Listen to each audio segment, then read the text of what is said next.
Good morning, students. Today we are going to learn a new concept in maths, unitary method. Unitary method is a method which is done in two steps. First, we find the value of one unit. Secondly, we find the value of required number of units. Now, let's learn this method in a better way by solving a few problem sums. The problem sum given here is a dozen notebooks cost rupees 120. How much will 7 such notebooks cost? The information what we get from this problem is that a dozen means 12. A dozen means 12. 12 notebooks cost rupees 120. So 12 notebooks cost 120. So the question is, how much will 7 such notebooks cost? So you have to find out what is the cost of 7 such notebooks. First, we have to find out the cost of one notebook. The first step is to find out the cost of one notebook. So here we know that cost of 12 notebooks is rupees 120. So the first step to solve this problem is to find out the cost of one notebook. So cost of one notebook is, we have to divide the total cost by the number of notebooks. That is, the total cost is rupees 120. That is to be divided by the number of notebooks, that is 12. So when we divide this 120 by 12, we get the answer as rupees 10. So the cost of one notebook is rupees 10. So in the first step of this problem solving, we got the answer as rupees 10. The cost of one notebook is rupees 10. Now the second step is to find out the cost of 7 notebooks. Therefore, cost of 7 notebooks. So since we know the cost of one notebook, so cost of 7 notebooks will be how much? That you have to multiply 10 with 7. That is 10 into 7, you get the answer as 70. So the cost of 7 notebooks is rupees 70. So the answer will be rupees 70. So in this problem, we have done this in two steps. First, we have to find out the cost of one notebook. And in the second step, since we know the cost of one notebook, we can find out the cost of 7 notebooks. That is, you multiply the cost of one notebook with the number of books what we have to find out. So 10 into 7, we get it as rupees 70. So the cost of 7 notebooks will be rupees 70. Let's proceed to the second sum. Bala got 8 kg of rice for rupees 320. Find the price of 2 kg of rice. The information what we get from this sum is 8 kg of rice. Bala got it for 320 rupees. 8 kg of rice he bought for 320. The question is to find the price of 2 kg of rice. We have to find the answer for 2 kg of rice. What is the price of 2 kg of rice? Now here, to find the sum of the answer for 2 kg of rice, we have to solve this problem in 2 steps. First, we will find out what is the cost of 1 kg of rice, and then we can find out what is the cost of 2 kg of rice. Now let's solve the problem. The information what we have is 8 kg of rice is 320. So the cost of 8 kg of rice. We know it is rupees 320. So we know 8 kg of rice is rupees 320. So we have to find out what is the cost of 1 kg of rice. So cost of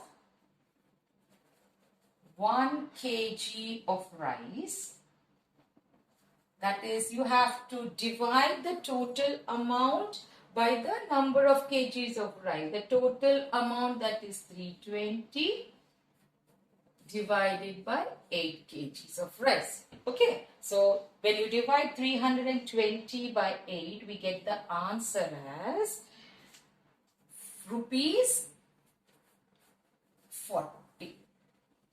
Rupees 40. So the cost of 1 kg of rice is rupees 40. Since we know the cost of 1 kg of rice, we can now find out what is the cost of 2 kg of rice. So therefore, cost of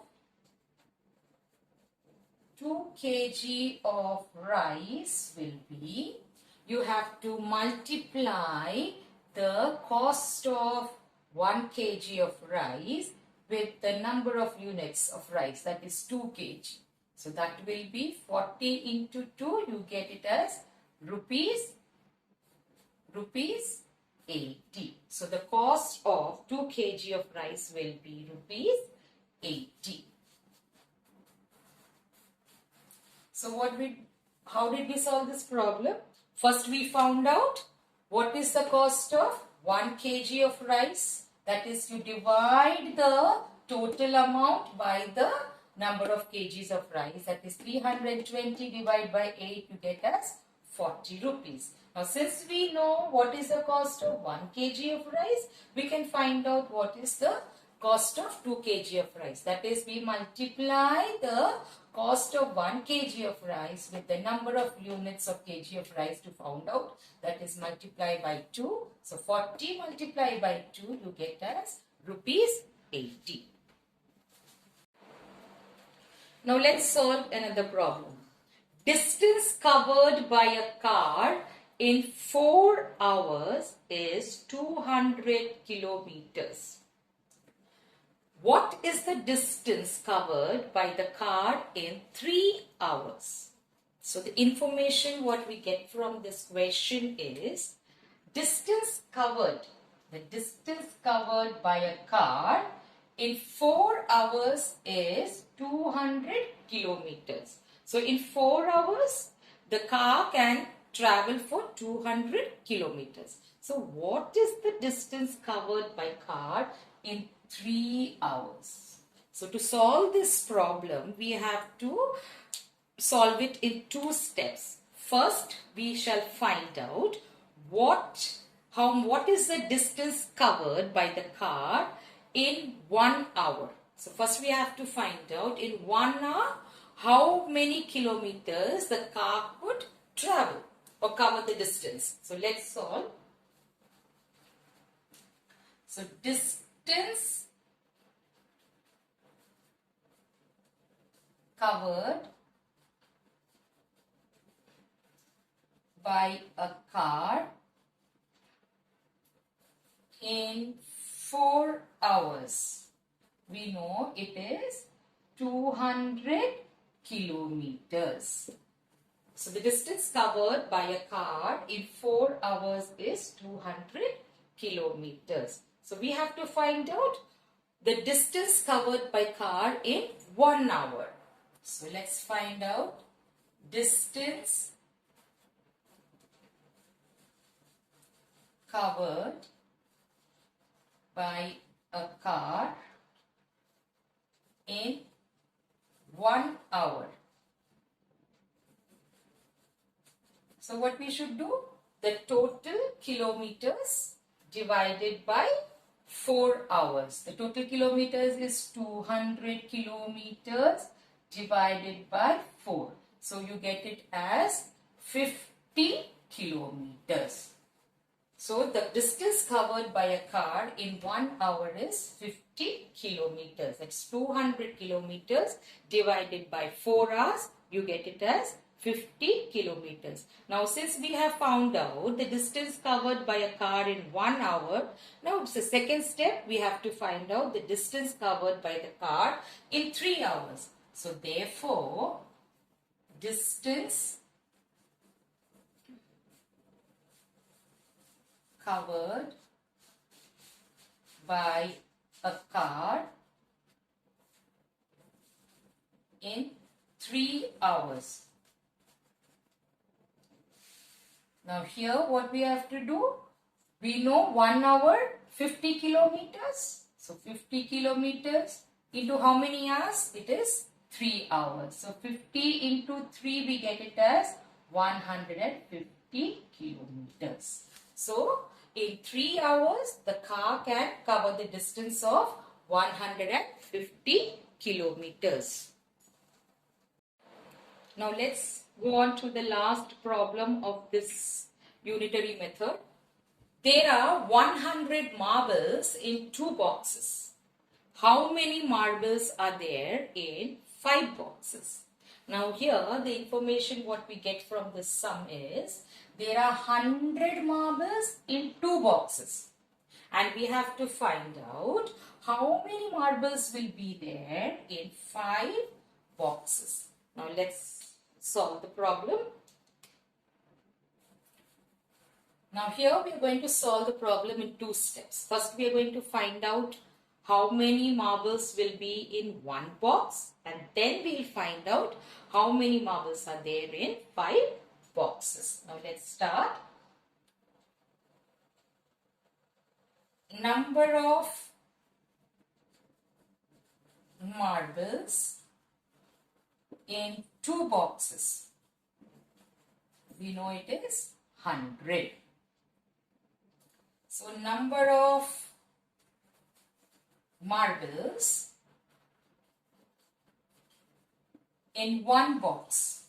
That means the total number of marbles will be divided by the number of boxes given. That is 100 divided by 2, you get it as 50. Now we can find out how many marbles are there in 5 boxes. Therefore, number of marbles in 5 boxes. So, since we know in 1 box it is 50, so 50 you will multiply with the number of boxes, that is 5. So 50 into 5 is 250 marbles. So in 5 boxes there will be 250 marbles. So here we have done the sum in 2 steps. First we found out how many marbles are there in 1 box. That is total number of marbles divided by the number of boxes given. That is 100 divided by 2, you get as 50. Now since we know in 1 box there are 50 marbles, we can find out how many marbles are there in 5 boxes. That is 50 multiplied by the number of boxes asked, that is 5. So 50 into 5 is 250. So the number of marbles in 5 boxes that can be are 250 marbles. I hope you understood this concept. So once again I repeat, unitary method means first we find out the value of 1 unit and then the value of required number of units. Thank you.